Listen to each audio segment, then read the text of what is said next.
정보가 있는 시사 토크쇼 장윤선의 팟짱. 아직도 홍삼만 드십니까? 홍삼만 드신 여러분 행복하십니까? 살림살이 좀 나아지셨습니까? 이제 마카 산삼을 드십시오. 마카 산삼. 잉카인들이 즐겨 먹었던 남미 페루의 산삼. 인체에 꼭 필요한 31가지 미네랄과 18종의 아미노산을 함유한 천연 종합 영양제. 세계적인 슈퍼푸드로 인정받아 전 세계가 열광하는 그것 바로 마카입니다. 페루의 마카와 우리나라의 산삼을 하나로 만들었습니다. 마카 산삼. 이게 다가 아닙니다. 20년 경력 전문가의 자문을 받아 우리 몸에 좋은 11가지 원료까지 하나로 만든 건강 푸드 마카 산삼. 이제 홍삼 가격으로 마카 산삼 드십시오. 와, 이거 남자한테 딱이네. 딱이야. 애미야, 나한테도 딱이구나.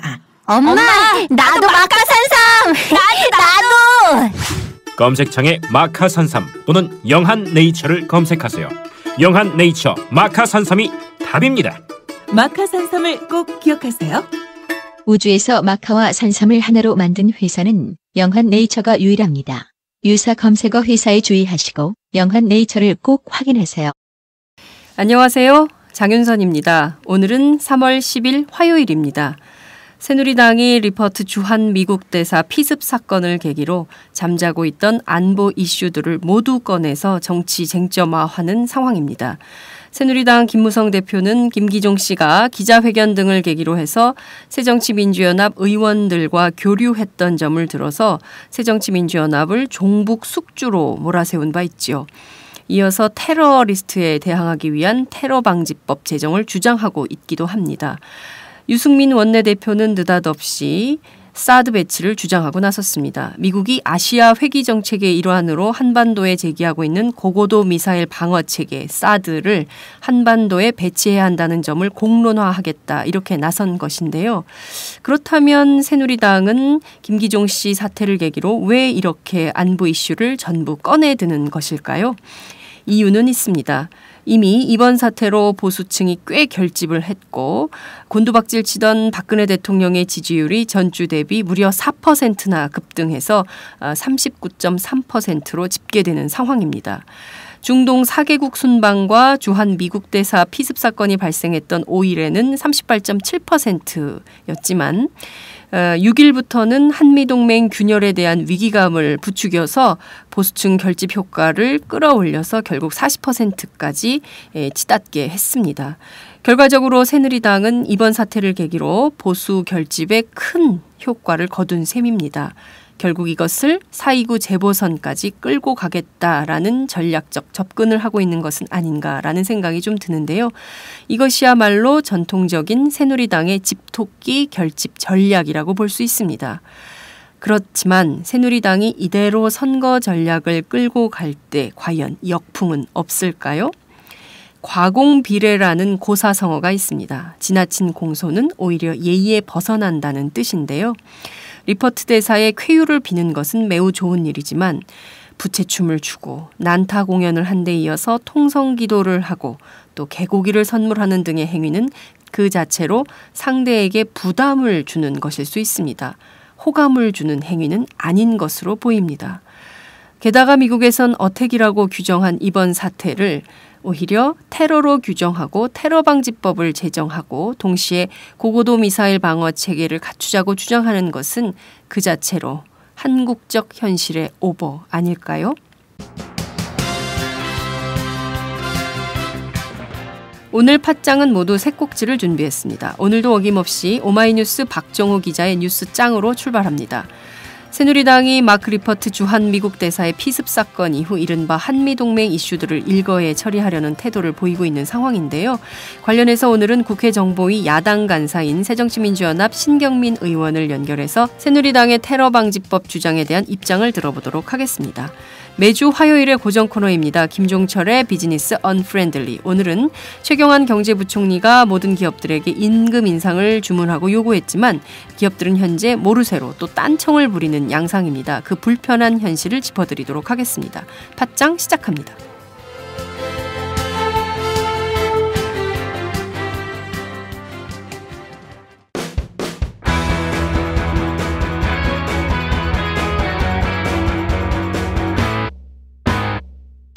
색깔 있는 인터뷰. 색깔 있는 인터뷰 시작하겠습니다. 새누리당이 마크 리퍼트 주한 미국 대사의 피습 사건 이후 이른바 한미동맹 이슈들을 일거에 처리하려는 태도를 보이고 있어 비판이 제기되고 있는 상황인데요. 리퍼트 대사의 피습과 테러방지법 그리고 미국의 고고도 미사일 방어 체계인 사드 배치 문제는 좀 구분해서 접근해야 하는 것이 아니냐 이런 점들도 지적이 되고 있는 상황입니다.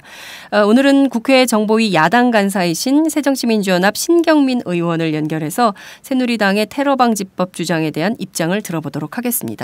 의원님 나와 계신가요? 네, 신경민입니다. 네, 반갑습니다. 네, 안녕하세요. 네, 우선 리퍼트 주한미 대사가 지난 5일 민화협 조찬 강연에 참석했다가 피습을 당했는데요. 자, 우선 이 사건은 좀 어떻게 보셨습니까? 지금 그 언론들이나 정부가 쏟아내는 발언을 보면 테러라고 지금 자꾸 얘기를 하잖아요. 네. 근데 서양 사람들이 테러라고 쓰지는 않습니다. 이런 경우에 물론 지금 사실관계 파악을 위해서 수사가 진행되고 있기 때문에요. 네. 정확한 사실은 좀 더 두고 보는 것이 맞겠죠. 네. 그러나 현재 드러난 사실관계를 놓고 보면 테러와 이 폭력, 그러니까 영어로 얘기를 하면 violence라고 그러잖아요. 네. 그러니까 테러와 바이올런스를 매우 엄격하게 구분하는 것이 세계적인 일반적 상식인데요. 네. 테러는 예를 들면 9.11이나 네. 프랑스의 그 샤를리 공격 같은 걸 얘기하는 거고요. 그러니까 조직적이라는 거죠. 네네.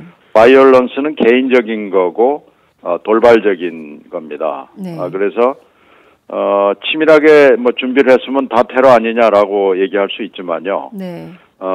이 독립적이고 돌발적인 것을 테러라고 쓰지는 않습니다. 그런데 지금 우리는 이걸 테러라고 지금 일반적으로 얘기하고 있는 것이 일단은 너무 좀 성급한 결론인 것 같고요. 네.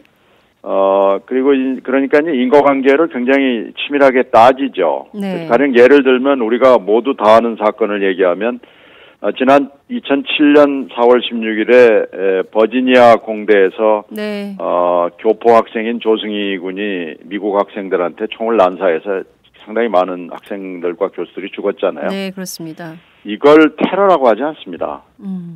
물론 그 조 군이 치밀하게 준비를 했죠. 총을 사고 뭐 여러 어디를 간다는 것을 준비를 하고 네. 어떻게 하겠다는 건 뭐 이 교실 문을 걸어 잠그고 학생들을 죽이고 하는 건 계획은 했지만 이 조승희라는 사람이 테러리스트라고는 표현을 하지 않고요. 또 하나는 그 당시에 우리는 재미교포 2세기 때문에 네네. 한국인이 저지른 거라고 얘기를 할 줄 알았고 여기서 국내에서 굉장히 호들갑이 있었고 그렇습니다. 그 당시 주한미대사도 그렇습니다마는 네. 미국인들은 미국인의 범죄라고 네. 미국 사회가 잘못해서 이런 사람을 만들어냈다라고 오히려 미국 사회를 반성을 했거든요. 네. 이렇게 보면은 지금 이 사건, 김기종 사건을 어떻게 봐야 하는가에 대한 이 어떻게 실마리가 거기서 잡힌다고 볼 수 있습니다. 그래서 이건 현재로서는 네. 바이올런스라고 일단은 보고 대응을 해야 되고 네. 어떻게 해서 이런 일이 이 돌발적으로 이 김기종이라는 사람에게 일어났는가를 우리 사회가 반성을 하고 대책을 세우는 것이 맞아 보입니다. 네, 미국 언론들도 그냥 어택이라는 표현을 쓰더라고요. 공격 그렇죠. 이렇게 쓰는데 한국 언론만 테러라고 이렇게 규정을 네. 하고 나서는 네. 게 아닌가라는 생각이 좀 듭니다. 네, 지금 정부도 뭐 그런 비슷한 태도를 보이고 있습니다. 네. 그렇습니다. 당초 김기종 씨에 대한 그 혐의를 검토할 때는 살인미수, 그러니까 이제 얼굴을 그 피습했기 때문에, 그리고 또 조금 더 깊었다면 실제 그 생명의 위협을 가할 수 있는 수준이어서 살인미수 혐의를 검토했었는데 검경이 입장을 바꿨습니다. 그래서 국가보안법 위반 혐의를 적용할 방침을 밝히고 있는 상황인데요. 네. 자, 이렇게 국보법 위반 혐의로 수사를 확대하고 있는 상황이나 문제점은 없다고 보십니까? 어떻게 보십니까? 이 사건 이렇게 접근하고 있습니다. 이제 그 압수수색은 뭐 영장이 필요로 하기 때문에 압수수색 들어가기 전부터 이제 국가보안법 적용을 네. 경찰이 검토를 했고 이것을 검찰이 만류를 해서 네네. 일단 살인 혐의만 들어간 걸로 저희들이 이해를 하고 있는데요. 네. 국가보안법을 적용하느냐 마느냐는 문제는 대단히 중요한 문제죠. 네. 그리고 이제 이 김기종이라는 사람의 행적으로 봤을 때 북한 관련 책자를 소지하고 있을 가능성은 대단히 높아 보입니다. 네. 이 대학에서 강의도 했고 특히 네. 뭐 예술에 관련된 걸 했기 때문에 네. 그리고 그 사이 활동으로 봤을 때 행적이나 이런 걸로 봤을 때 아마 이제 그것을 염두에 두지 않는 사람은 없었을 거예요. 네. 조금이라도 상식이 있는 사람들은요. 네. 그래서 아마 보안법 문제가 쉽게 튀어나왔던 것 같은데 이 표현물 내지는 책자를 소지하고 있는 것이 무엇을 의미하고 어떤 경위를 했는지는 사실은 살펴봐야 될 문제니까요. 네네. 국가보안법 문제는 자꾸 언론에 이렇게 흘리지 말고 네. 공식으로 또 정식으로 치밀하게 수사를 해서 보안법 적용이 될 수 있는 건지 없는 건지는 살펴봐야 되는데요. 네. 자꾸 언론에 흘리는 형식으로 지금 몰아가는 그 흔적이 보여서 네. 이것도 좀 실질적으로 했으면 어떨까 하는 생각이 듭니다. 네, 실제로 국가보안법 위반을 적용할 만한 혐의 사실이 있는지 이것을 좀 네. 검경이 꼼꼼하게 따져보고 검토한 이후에 적용할 네, 만한 그 뒤에 것을 판단해서 얘기를 하는 게 옳다. 맞죠. 네, 알겠습니다. 그 형법에도 보면 108조의 외국 사절에 대한 폭행 등의 이제 혐의가 적용되는 게 있지 않습니까? 이제 형법에 이렇게 나와 있는 게 있음에도 불구하고 국가보안법 위반 혐의를 적용하려는 것은 어떻게 보면은 좀 정부 여당이 전체 진보 진영 전체로 선입견을 갖고 있는 거죠. 예, 그런 것은 아닌가. 이런 점도 네. 의심이 좀 되는데 그 점은 좀 어떻게 보십니까? 그 외국 사절에 관한 것은 이미 국제조약으로도 그렇고요. 네. 그 국제조약을 국내법으로 다 수용이 돼 있기 때문에 네네. 이 김기종이라는 사람은 굉장히 엄하게 처벌할 수 있습니다. 네. 그리고 살인의 고의도 미필적 고의도 물론 고의이기 때문에 네. 지금 이 사람이 한 여러 가지 이제 칼을 사용한 네. 흔적이나 이런 걸로 봤을 때 미필적 고의는 물론 되고요. 네. 수사 진행에 따라서는 그보다 더한 정도가 높은 고의도 분명히 찾아낼 수 있을 거고요. 네. 이 사람을 처벌하는 거에 관한 현재 있는 법으로도 충분히 넘치고 넘친다고 봐야 될 겁니다. 네. 또 하나 지적하고 싶은 것은 사건이 나자마자 경찰에 대해서 책임을 묻는 얘기가 네. 정부 관계자로부터 흘러나왔는데요. 경호 문제. 경호와 경비는 엄연히 다르고요. 네. 외국 사절을 경비는 물론 하죠. 네. 근데 경호를 했어야 되느냐라는 문제는 그렇게 간단치가 않습니다. 네. 경호는 다 하는 건 아니고요. 네네네. 특별한 상황이나 요청이 있어가지고 법적 절차에 따라서 하는 거기 때문에 경호 대상이냐라는 것은 논란의 여지가 있고요. 네네. 오히려 미국 대사관이나 미국 정부 쪽에서 경호를 요청하지는 않았다라고 설명을 할 만큼 이것도 이제 우리가 논리적이지 않은 거죠. 네. 아까 여러 가지 법 적용 문제를 얘기를 했는데 네.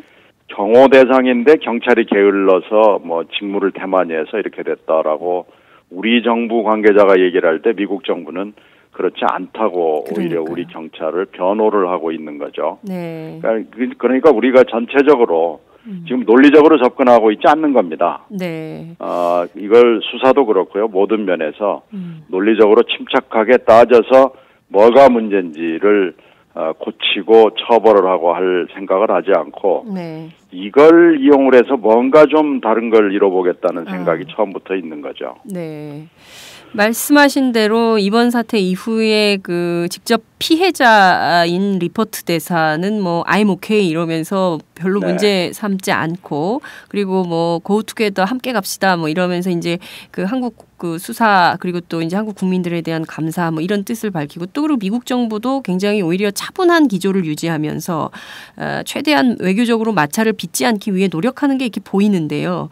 반면 그렇죠. 종편 특히 이제 국내 보수 언론 보수 단체들 또 새누리당 뭐 이런 등등은 그 이번 사태를 좀 국내 정치에 이용하려고 하는 것이 아니냐 이런 흔적도 좀 보이는데 이 점은 좀 어떻게 생각하십니까?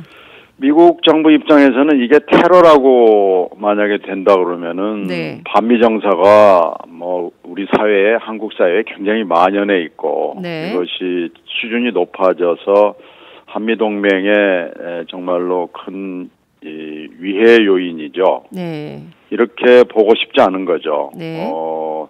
사실 미국 대사나 대사관저에 대한 공격은 이제 처음에 달걀부터 시작을 하거든요.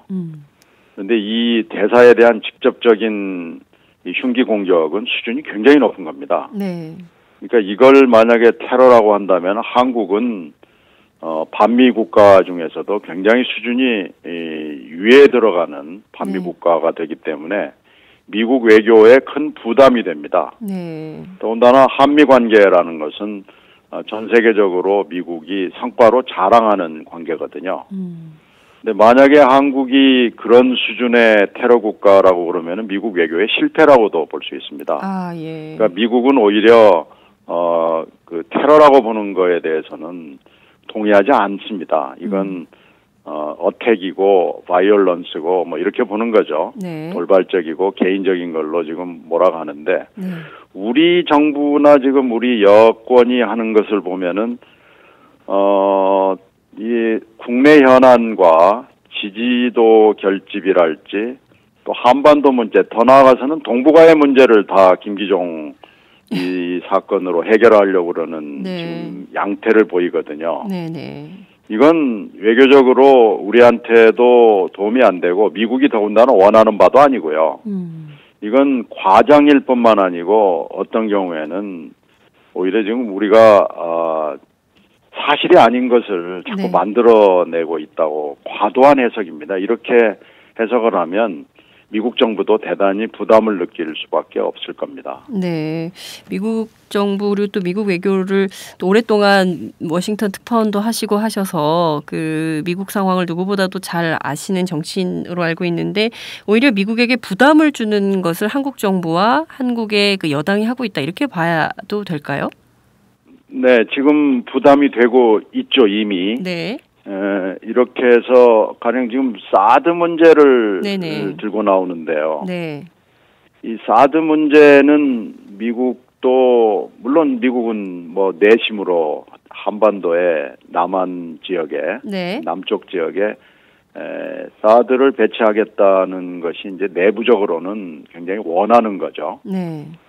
그러나 이게 얼마나 민감한 문제라는 것을 미국 정부 관계자들이 모두 다 이해를 하고 있습니다. 그래서 얘기하는 걸 보면 네. 외교 관계자나 국방 관계자나 모두 굉장히 조심스럽게 얘기를 하거든요.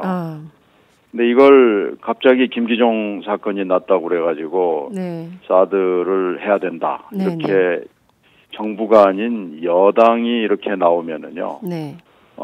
앞으로 외교 행보가 상당히 많이 제약을 받을 수밖에 없고요. 네네. 사드의 미래를 우리가 짐작하기는 대단히 어렵지만 네. 이렇게 급속도로 진전되는 것은 주변 국가들의 양해와 동의와 협의와 합의 없이 이렇게 가는 것은 네. 속도 위반이라고도 볼 수 있고요. 네. 이건 누구에게도 도움이 되지 않습니다. 네. 이미 이제 러시아 외교가 그리고 또 이제 중국에서도 MD는 물론이고 사드에 대해서도 굉장히 이제 불편한 속내를 비춘 바 있는데 그런 주변국들 생각하지 않고 이렇게 밀어붙이려고 하는 것도 조금 이해하기 어려운 태도가 아닌가 이런 생각이 좀 들기도 합니다.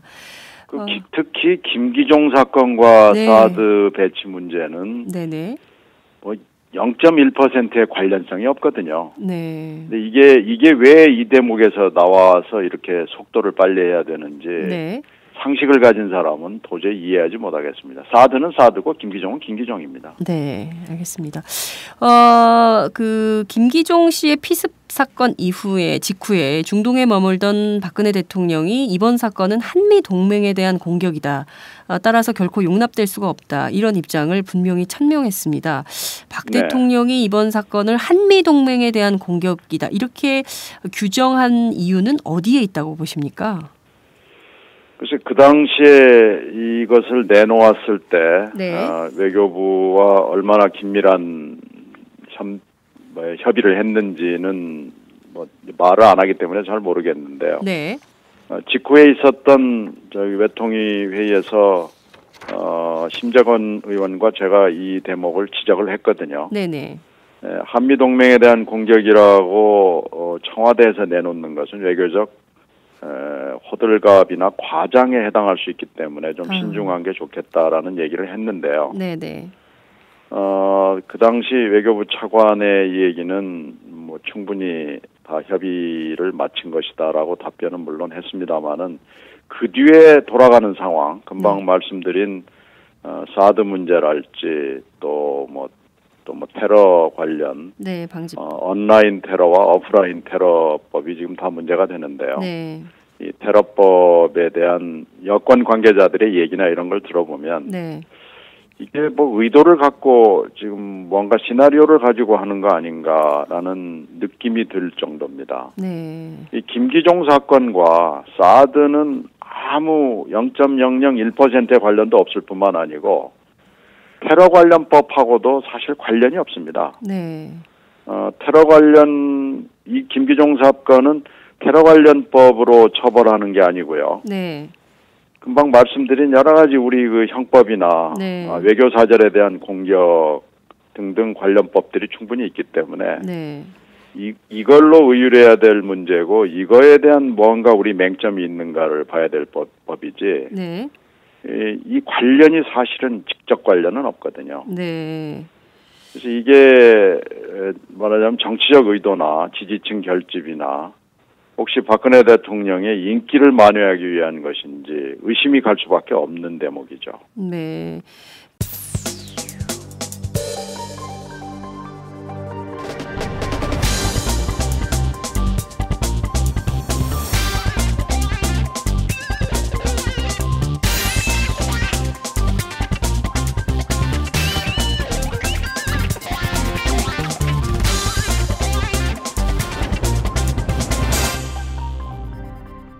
장윤선의 팟짱. 그 시나리오를 갖고 움직이는 게 아닌가라는 생각도 든다 말씀하셨는데요. 이 시나리오는 어떤 걸 말씀하시는 건가요?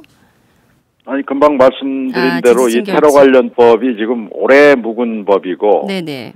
이 법에 문제가 많아가지고 지금 더 논의를 해보자고 돼 있는 법인데요. 갑자기 이걸 들고 나왔는데 네네. 아무 관련이 없습니다. 정말로 이건 김기종 사건은 법이 없어서 뭐가 잘못되고 이런 건 아니거든요. 네. 법하고 관련도 없을 뿐더러 네. 처벌을 하는 데 있어서 아무 문제가 없거든요. 네. 그렇지만 그 새누리당 김무성 대표는 이번 사건을 계기로 해서 테러방지법을 제정하자 이런 주장을 했는데요. 말씀하신 대로 2001년 처음 발의된 뒤에 벌써 15년째 16대 때부터 네. 19대 이르기까지 뭐 국회에서 폐기됐다가 또 재발이 됐다가 이렇게 거듭되고 있는 법안인 것 같습니다. 이 법 자체에 문제가 있어서 그런 거 아닌가 이런 판단도 드는데요. 구체적으로 그렇죠. 좀 어떤 문제가 있습니까? 테러방지법은 지금 이번 19대 국회에서는 송영근, 이병석 두 의원이 법의 이름은 다르지만 13년과 15년에 이미 발의를 했고요. 네. 송영근 의원, 이제 이병석 의원 건은 뭐 최근에 나온 겁니다만은 송영근 의원 건은 벌써 2년이 된 거거든요. 네네. 근데 지금 이게 쭉 보면은 이 법 자체에 일단 너무나 위험한 사안들이 많이 들어있어서 이걸 좀 논의를 하고 해야 된다는 거죠. 네. 가령 테러단체 지정이랄지 비전식 군동원이랄지 테러 위험 인물에 대한 정보 수집이랄지 이런 것들이 들어있는데요. 네네. 이게 사실 뭐 굉장히 자의적으로 돼 있습니다. 네. 그러니까 국가가 마음을 먹으면 네. 대테러 활동 범위도 결정을 할 수가 있고 테러 위험 인물에 대한 것, 테러 단체에 대한 걸 다 할 수 있고 군까지 동원할 수 있고 네. 향토 예비군도 동원할 수가 있고요. 그 부칙을 보면은 독소 조항이 있는데요. 네. 금융정보분석원 네. FIU라고 지금 돼 있죠. 네네네. 이 정보와 감청 권한을 주도록 부칙을 통해서 또 허용을 하게 돼 있고요.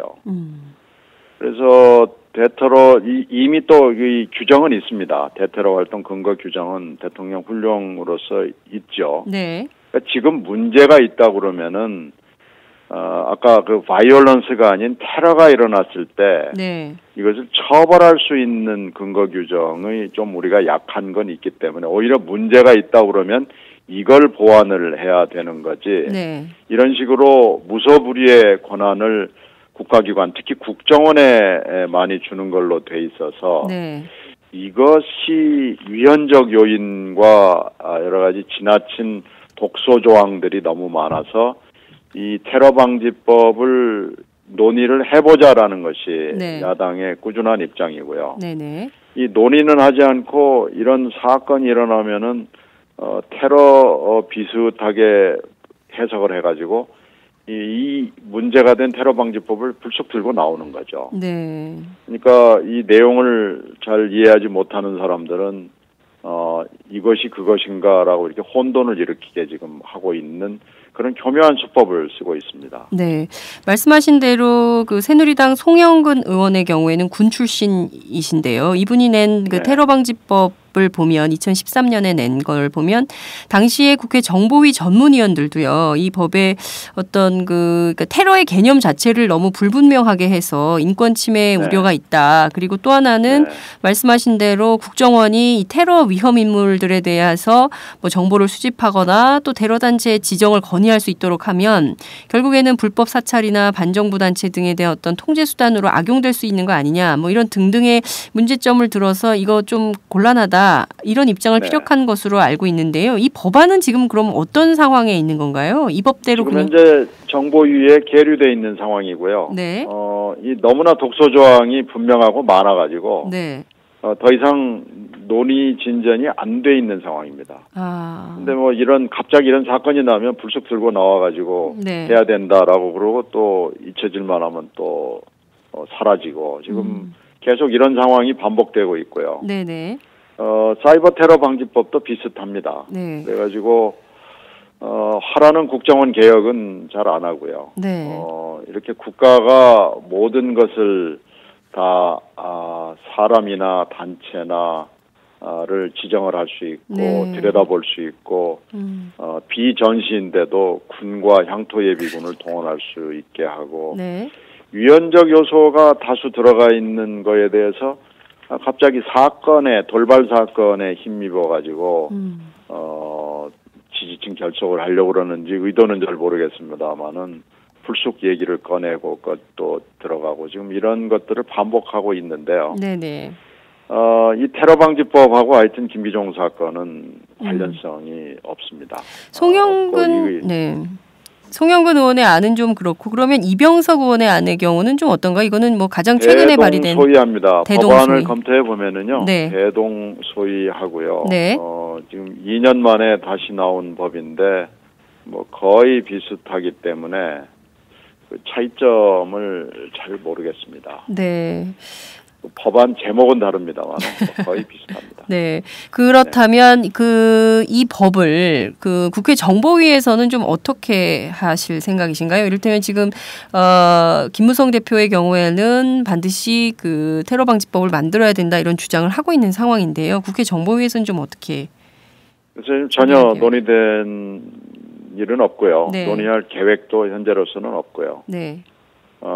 일단 뭐 법안 소위에 계류돼 있는 상황에서 지금 2년째 똑같은 상황인데 지금 이병석 의원이 법만 이름을 바꾼 상황에서 네. 거의 비슷한 법을 다시 2월 16일자로 네. 낸 겁니다. 아, 그렇군요.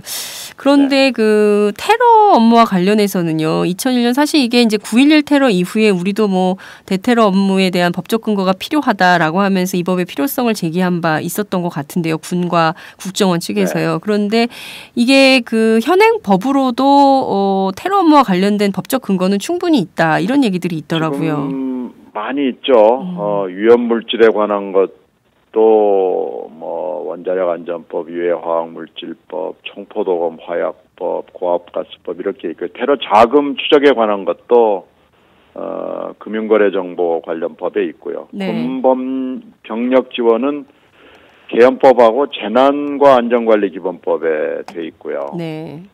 대테러 기구는 경찰법에 돼 있고 테러 정보 수집은 국가정보원법에 돼 있고 위험인물 활동 규제는 출입국관리법이나 북한이 딸 주민법에 있고요. 기본적으로는 형법하고 폭력행위 등 처벌에 관한 법률에 다 있습니다. 그래서 오히려 처벌을 좀 강화한다거나 테러의 개념을 분명하게 해서 처벌을 더 강화한다거나 이런 것은 뭐 보완하는 데 대해서는 그건 뭐 맞죠. 여러 가지 지금 현재 상황으로 봐서 맞는데요. 오히려 국정원 개혁을 하는 것이 저희들은 순서 같아 보이는데 뭐 이렇게 순서를 아예 무시하고 이러는 것은 특히 뭐 법이 없어서 뭐가 안 되는 것처럼 이렇게 사실을 호도하고 이러는 거에 대해서는 이해할 수가 없습니다. 그러니까 자꾸 뭔가 시나리오를 갖고 그러는 거 아닌가라는 생각을 하게 되는 거죠. 네, 국민들은 사실 근자에 있었던 국정원 대선 개입 의혹 사건, 그 지난 항소심에서 이제 그 원세훈 전 원장에 대한 유죄가 선거법 유죄가 선고된 바 있기 때문에 국정원에 대한 신뢰가 높지 않은 가운데 정부가 계속 국정원에 이렇게 권한들을 몰아주게 하려는 것에 대해서 결코 편한 시각으로 보지는 않을 것 같은데요.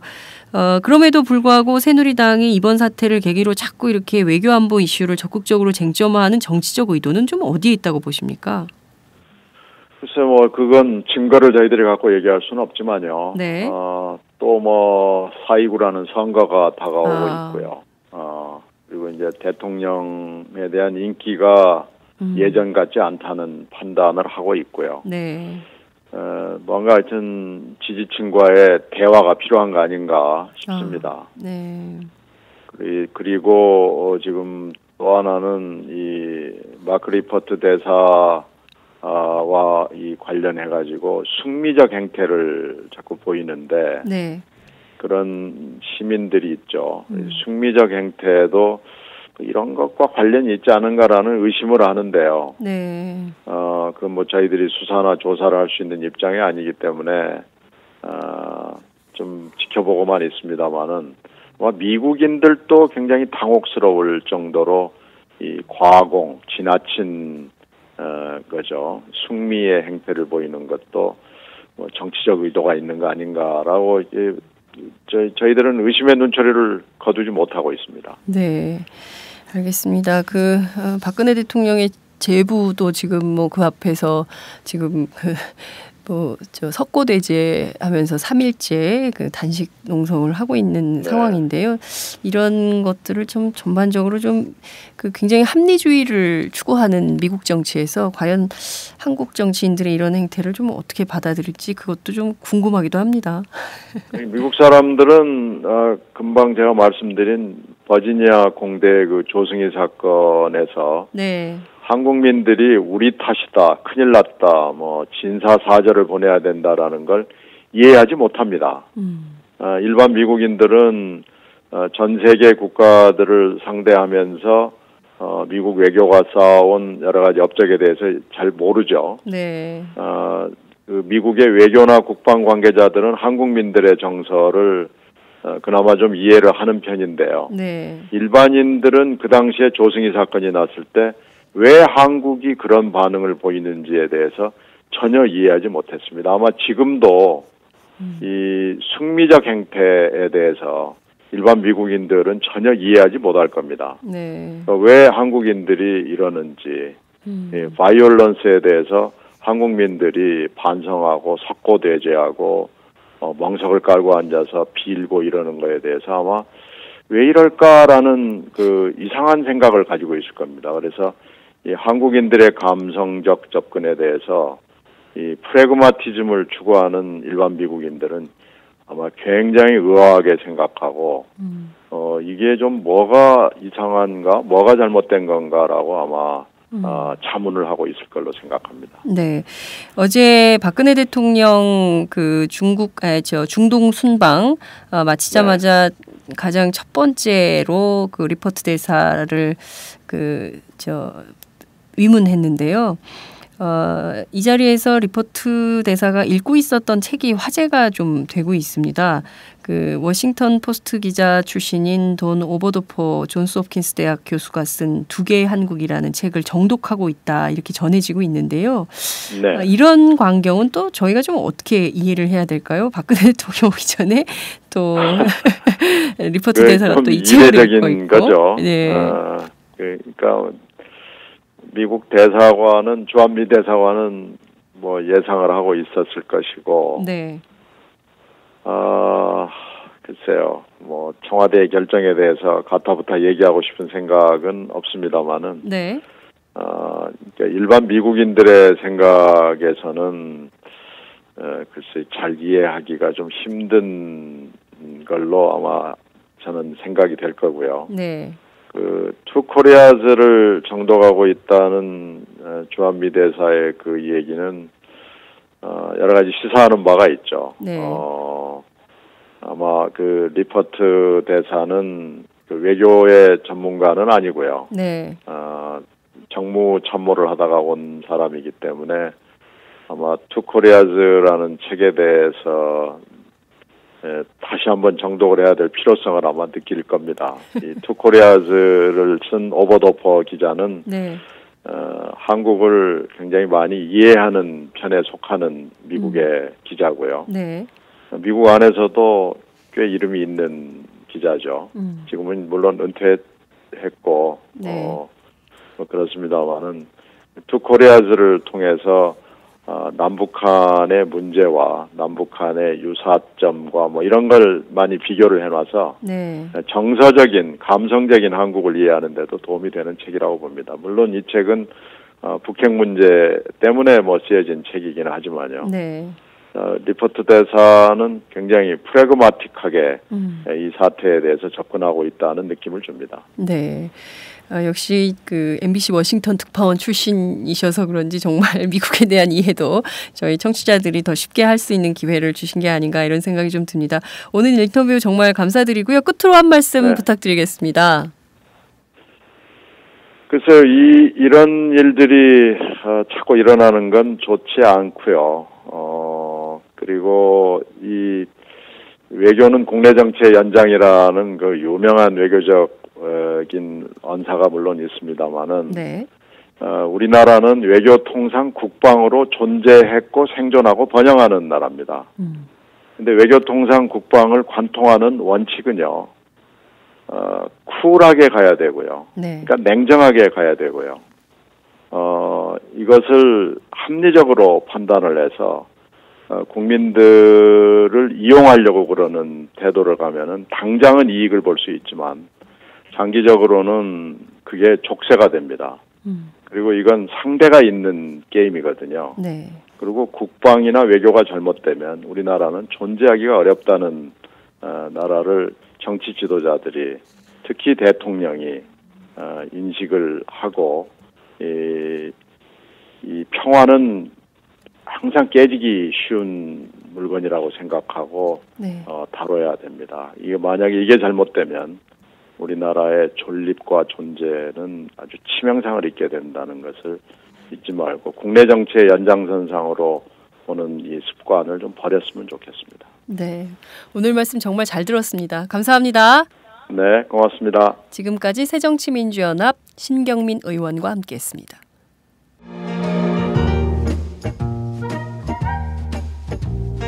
여러분은 지금 행복하신가요?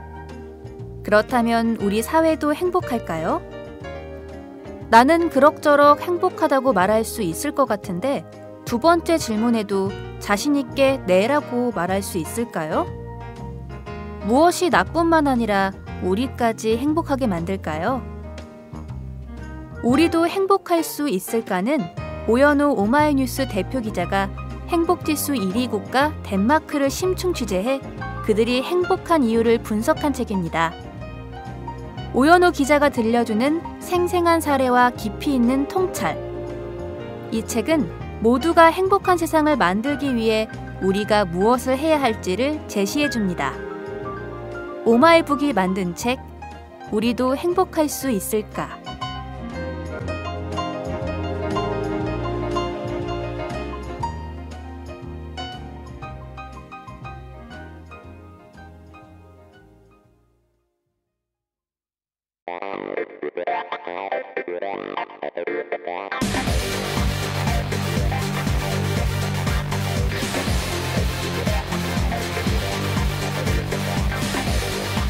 정보가 있는 시사 토크쇼 장윤선의 팟짱.